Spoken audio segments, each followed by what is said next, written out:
Ladies and gentlemen, welcome back to another episode of Creative Contact with your host, Kia Orion. Thank you so much for tuning in. You could be anywhere in the world, but you're here with me. Where are we? Still in Buenos Aires, but we're in a new apartment. If you notice, it's a little bit darker. Try to get the lighting right, but it's still a little bit dark, but you got to work with me. Look, I'm blending into TV.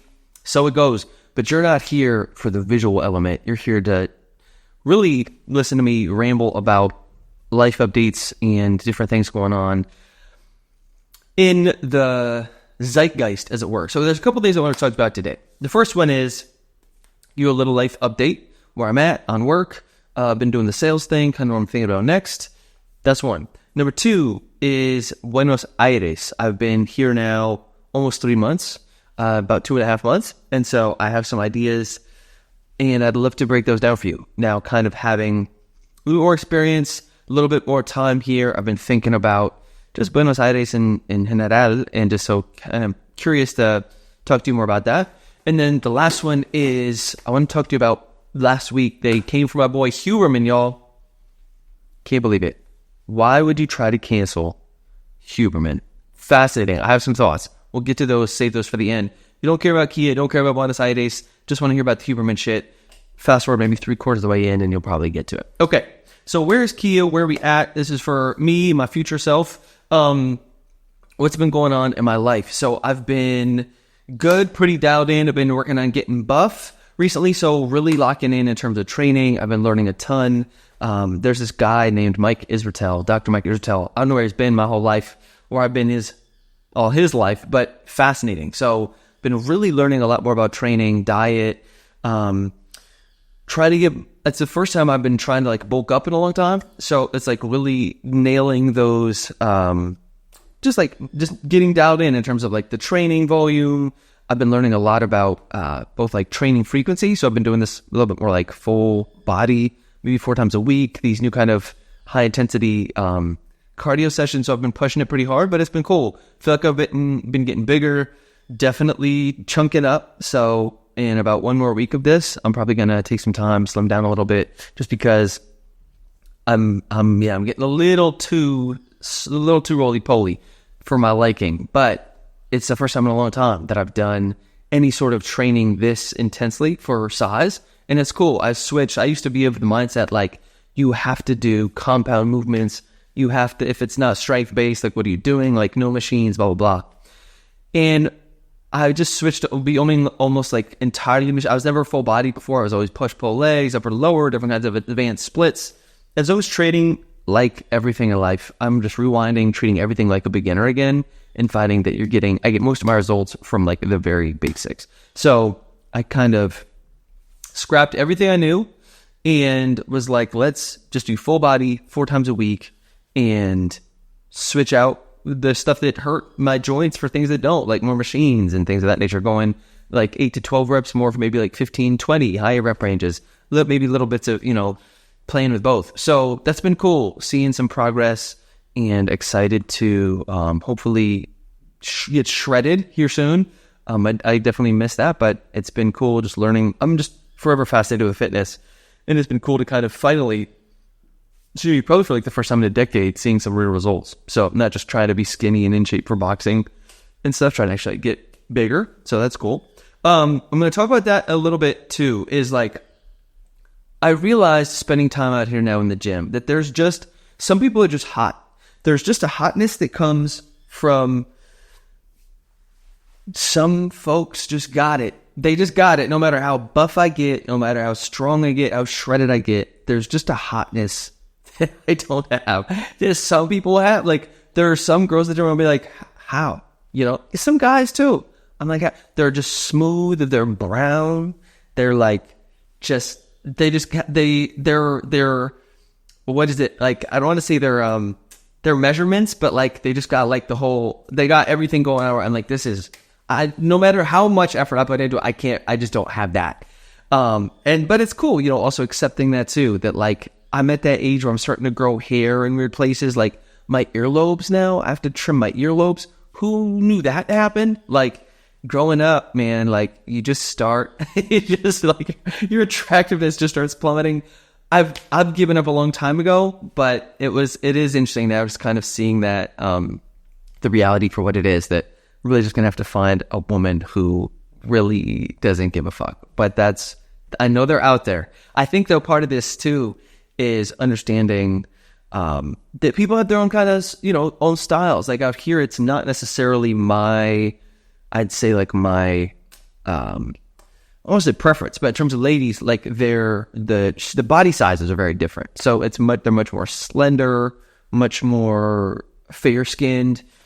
But with the guys too, I'm finding everybody has their own style. There's this one guy at the gym that I'm like low key kind of obsessed with, just because he's so cool looking. But it's not anything like he's not like he has any like crazy traits. He just has an energy to him that reminds me of, honestly, in a way, like Jack Harlow. It's kind of like this Jack Harlow kind of like young guy energy that I just want to be friends with him. He catches me staring at him from time to time. Definitely a little awkward, but it's cool. I'm like, there's just like I think everybody has like an aura. Some folks just have kind of that aura to them that you can be attractive in no matter what way you want to, but there is this also the kind of level of hotness that you sometimes encounter in Latin America. It's just, I just don't. I'm like, I'm just gonna stay in my lane, not even shoot for that. Y'all hot people hook up over here. I'm gonna stick over here with whoever else is growing weird hair out of their ears. So, anyways, that's an update on kind of health stuff. It's been, in terms of Buenos Aires, it's been cool. Like learning more about the culture and just the city in general. I think I'd be more motivated to like go out and explore. One, if I had a lady friend. I know that's a bad excuse, but it does tend to help if you have a lady friend, kind of like an adventure buddy. Two, I think another part is, I think I talked to you all about this maybe last week or week before, but the mosquitoes out here have been nuts. And it's like, it was actually unbearable. And I was worried about dengue.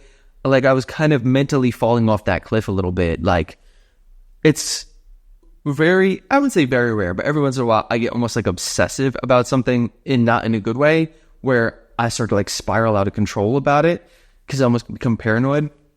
And the mosquitoes was definitely one of them. I don't need it here right now, but like, man, it was insane. You like walk outside and they're like, I've never had it like this in my life before where it was this bad. So that has been interesting, kind of like working through my own paranoia about dengue fever, because it is a blood virus. But I have my weird blood thing going on, so I'm always like worried about getting that. But at some point, you just got to dress head to toe like you're dressed for a rainstorm and get out there. So other than the mosquitoes, it's been pretty rad. I boiled it down to 3 things that I have noticed that are kind of interesting and strange, but that I want to talk to you about. One, and we're going to do a little pros cons action here. Buenos Aires. 1, coins. Nah, I love that. They don't use coins. Other countries, please hear this podcast that nobody listens to and get rid of your coins. Nobody likes coins except for coin collectors. And I don't even know if that's a thing anymore. I know my grandpa did it, but he was hella old. And what's the point of coins? They're heavy. They don't fit in your wallet well. Some countries got it figured out. No coins. Love it. Another thing, no cats. How's that for a curveball? No coins, no cats.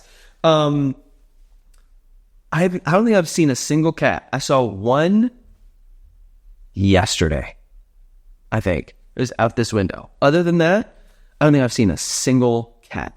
Lots of dogs, lots of French bulldogs, lots of this really weird, scary kind of greyhound-looking dog that like feels like it should like came out of a crypt somewhere. Almost looks like it was dead and somebody dug it up. Shout out Pet Cemetery. And those are really strange. I'm not sure why people like them, but they do. A lot of those like really small, yappy, terrible dogs that you just want to punt. And a lot of, interestingly enough, a couple Shar-Peis. I've seen those. I do dig me a nice Shar-Pei. I also have seen some American Bullies. What's the blue? See a nice hefty bull. Shout out to the Bulldogs real quick. I love me some Bulldogs. Bulldogs, American Bullies, anything with a bull in it like that, I'm about it. Anytime I have to stop when I've kind of become obsessed with American Bullies and Bulldogs, it's all my Instagram feed is anymore. And I yeah, anytime someone else, I have to go up and introduce myself and like pet it and obsess over it and talk to them about it for a little bit because I just love those dogs so much. But no cats. Interesting enough. So Buenos Aires, I think that might have been a mosquito there. So that's two things I haven't seen. No coins, no cats. I haven't seen a lot of conflict, which is interesting. This one I want to talk to you about. Because before I came here, I didn't see... I saw a lot of things online that people were like, wow, it's really dangerous, et cetera, et cetera. I haven't seen anything. I did see an old man get his watch stolen in broad daylight. But I think I talked to you guys about that a couple of weeks ago. But other than that, these two guys pulled up on like a motorbike. One guy distracted him. The other guy took his watch and they hopped on and like rode off again. But other than that, I haven't seen anything. Haven't felt in danger. I have a friend here. She's said she's had no problems too. So not exactly sure what that was about. What is strange is because of the way that things are kind of going economically, I have seen the prices, los precios suben mucho. So like the prices, they rise, they've risen a ton since I've been here. Things are just continue to increase in price to the point where it's like kind of crazy. It's like $2 for an avocado, $8 for a pineapple, which is weird. That sort of like strange influx. I definitely notice I'm paying more for groceries than I was, right? And everything has kind of increased as well. So that, something that's kind of been strange. But overall, Buenos Aires. So no kids, no coins, no cats, no conflict. One thing they do in Latin America, they do it here too. They wash the sidewalks. So my feet are constantly wet. Not a big deal.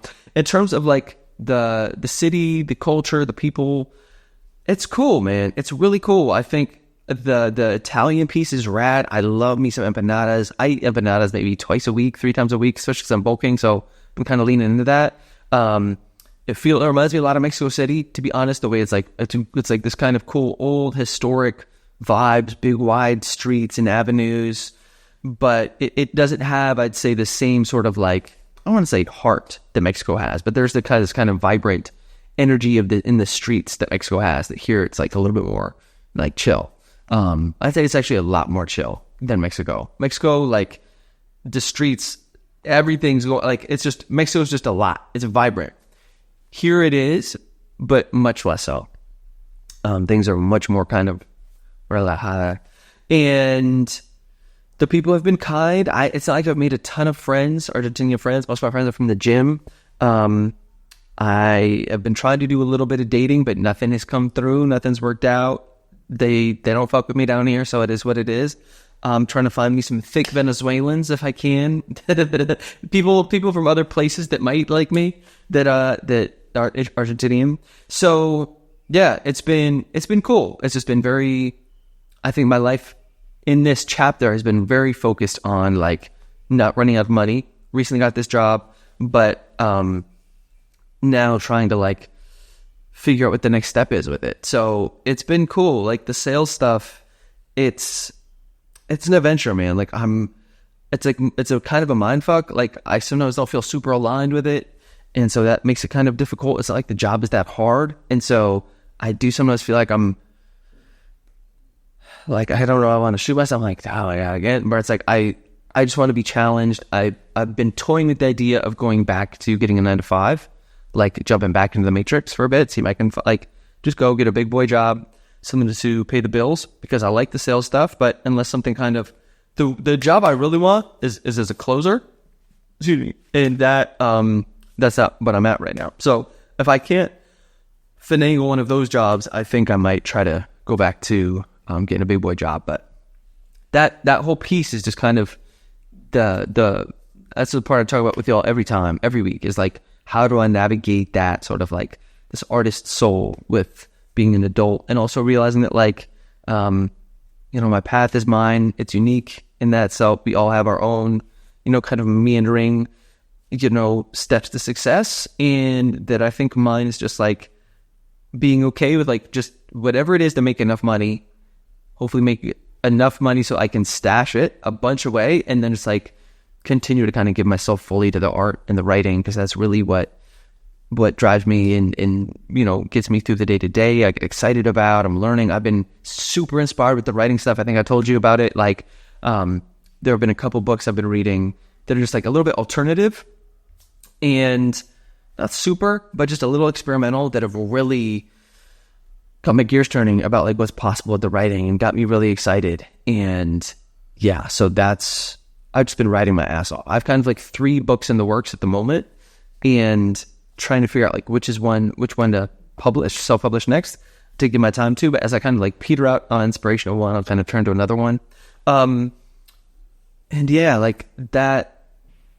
I was talking to a buddy recently. He works in Hollywood, and about like, I don't know, maybe sometimes screenwriting I think could be cool too. Just the writing, I see it like I'm playing along in real life as an adult as much as I need to kind of like make sure I can pay the bills. But like my real heart is in the art, and like until I have to fully give that up, I'm gonna ride with that until it either catches, it pops, something happens, or I decide to give it up. But that's really, I'm starting to like let go of this idea of needing to have like a semblance of an adult life, of like a normal adult life, because I don't know, for me, I found just like nothing really matters other than the health of my folks, my fam, my health, and my art. Like, it's just, I don't know, like nothing else really phases me. And so it's interesting. I was actually chatting with a buddy. I had bought his coaching program and wanted to get I'd asked him for a refund from it because I just didn't feel like I was getting from it what I had expected. And he was really upset about it. He felt like I was being disrespectful, and it kind of took me by surprise because to me, it didn't seem like it was that big of a deal. Like, but most things don't, nothing really phases me, unless I don't know. I'm just not sure if like I'm lacking that muscle or what it is, but I realized like like my apartment can be in shambles, like everything else. If it's like these 3 buckets, it's like health, family, art. Like that's it. That's really all there is to me. Everything else is like kind of comes and goes with its ups and downs. It never really gets me too off the mark. So it was interesting kind of working through that. That's what I was working through out this last week, was trying to like patch back that relationship with him, trying to figure out like, what that would look like in terms of still wanting to keep that relationship, also conversations about money because it was expensive. And so it's interesting kind of like thinking about that for myself too, like what's really important, and you only have so many fucks to give, and how we allocate that I think is important. So anyways, that's sort of that bit, what I've been thinking about, what I've been working on, where I'm at in my headspace, me, identity wise. Let's talk Huberman, people. They're coming for my boys. You're coming for the king, best not miss. If you don't know, here's the 5-second recap. I think it's New York Magazine published a hit piece on my boy Huberman about him cheating on his girlfriend with like a small harem of women. Interesting. I think my question the whole time I was listening to the piece was, why? Like, 1, why does it matter? 2, why Huberman? And so I find this really interesting because it's not like Huberman it's not like he's a relationship scientist. It's not like that's his specialty is relationships. He's not Brene Brown, right? It's not like he's releasing books on how to be he's not like a coach, like a relationship coach. He's not like Dr. Phil. He's not like someone who's helping with relationships. He's like an eye scientist. He's the guy who tells you get sunlight in your eyes, or first in the morning. He's an ophthalmologist. Like, the man knows brain states and eyes. Like, who cares who he's sleeping with? I think that's my overall thesis is why do we care? 1. So, good question. Why? Like, really, why? And then 2 was why Huberman? And I kept trying to figure this out because there are so many people in this world that are legit bad people, like who are scamming people often knowingly. Sam Bankman-Fried, these guys who were like doing it under some ethical cause and then like stealing millions of, possibly billions of dollars. Folks, Bernie Madoff, like there are people that are out there actually doing terrible things, scamming people.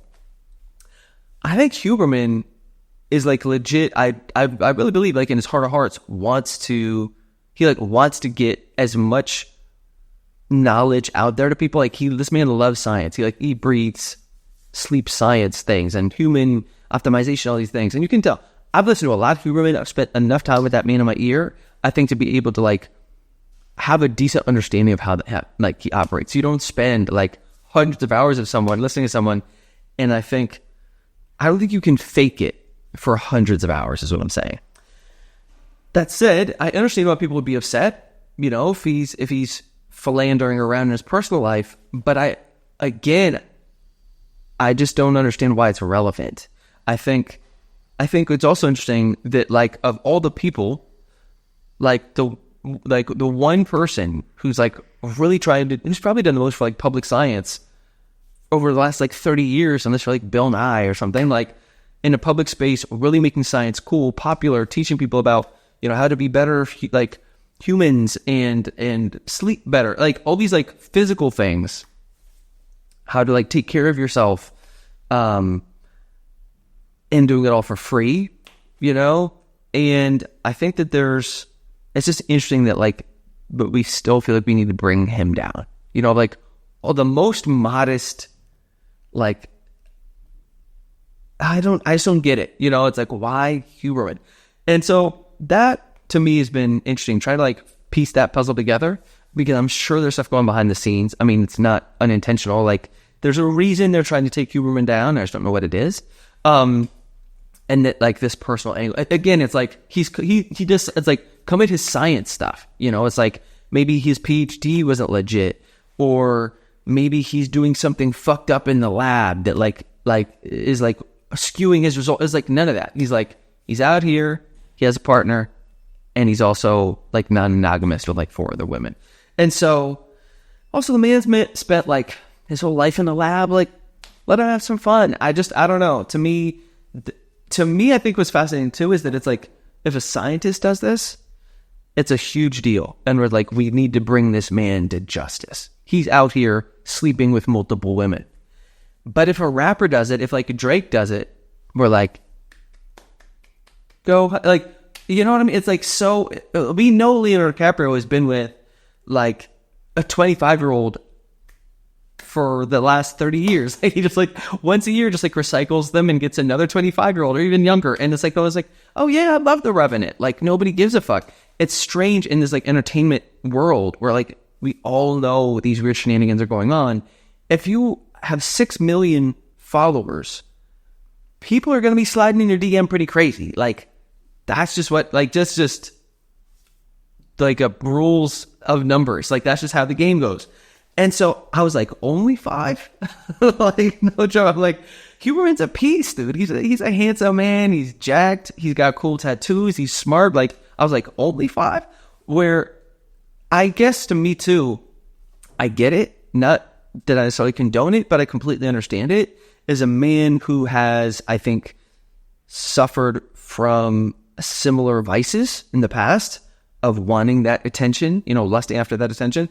I can't say that if I was in Huberman's shoes, I'd be any better. I think it's easy to point fingers, like toss rocks at people from afar, but like who knows what you're actually like when it's in that position and the world is yours and you have all this attention and all these people want you to, how do you manage that, And I think that there's also a piece to me that realizes that like wanting to be a rock star for 15 years, like in no small part was because of the attention that I'd get from women and that I got from women initially. That was like part of the spark. It was like, I wasn't like I was never the cool kid. And so I think that was kind of that piece. I started to kind of get attention from that and then like lean into that thing more. That's almost like it becomes part of your identity because you start to get rewarded for that behavior, whether it's sports or acting or rapping or whatever it is. Like, you're like comedy. You're like, oh, I realize maybe as a person I'm not enough, but if I do this thing, girls like it. It's like, okay, like let's go do that. And so I think for me, I mean, that's where a lot of, when I look back on it, like a lot of the ego stuff came from lusting after attention from women. And so to me, it just doesn't seem like it's enough to ruin this man's career. I also I still don't understand why it's such a big deal. especially when it is so unrelated to his science. Like, that to me, I think is fascinating. And then also in the piece, it was, to me, the reporter, the way she spun the whole thing, it was like all his exes. That was like most of the people who talked, who like gave 2 cents. And I was like, and then when she was like, the reporter, she's like, and in high school, Andrew's girlfriend said he was emotionally distant. I was like, dude, in high school, everybody's emotionally distant. Like, that's the point of it. Like, you ask my high school, you ask any of my exes from that age, and I'm a terrible person. You run up my 5 exes from when I was 18 to 22, 23. I'm going to be a terrible person too, because you all are terrible in your like, why does his teenage girlfriend matter? He's 48 right now. Like, what are we doing? And so to me, I think that's just, I think it's just crazy. Like, it's like, it was such a one-sided hit piece article that I'm like, ask what are his girlfriends thinking? Like, what do his current girlfriends think? I bet they think he's the man. Like, talk to him about that. I did a little research, and it looks like his main lady friend, it looks like she's being investigated by the Department of Justice for fraud, which is never brought up in the article. So that's interesting. And there's just a lot to this that I'm fast in terms of like celebrity culture and why we expect celebrities to be perfect, or why we need them to be perfect, or why when they aren't perfect, why that affects their art or their whatever they do, you know. And so there are athletes out there, lots of athletes out there, who have very clear domestic assault and battery charges. And they're still lauded. Like, they're still some of the top athletes in the world. And it's like, we'll be like, oh, wow, yeah. And they're like, but he's really doing great for this team. We're like, oh, he's still killing it. He's still the heavyweight champ of this, so keep going. You know? And so, to me, it's like, this man, it's like he's out killing people. He's like, he's just spreading the love. My man Huberman got a lot to go around, apparently. And so he's spreading the love. And so, I don't know. To me, trying to take down Huberman, of all the folks, I just have thought has been a pretty interesting thing. And I'll leave it with this. Judge however you want. Think what you want, say what you want. But you look in anybody's closet deep enough, you're going to find some demons in there. You're going to find some skeletons at anybody's closet. You start looking around deep enough. We all got them. And so making somebody's personal life, private life, public like that, I think you can cast anybody into a weird light if you want to. Yeah. Okay. Thanks for tuning in. That's a little bit of a life update, little Huberman update. Thanks for tuning in as always. I'll check you on the next one. Peace.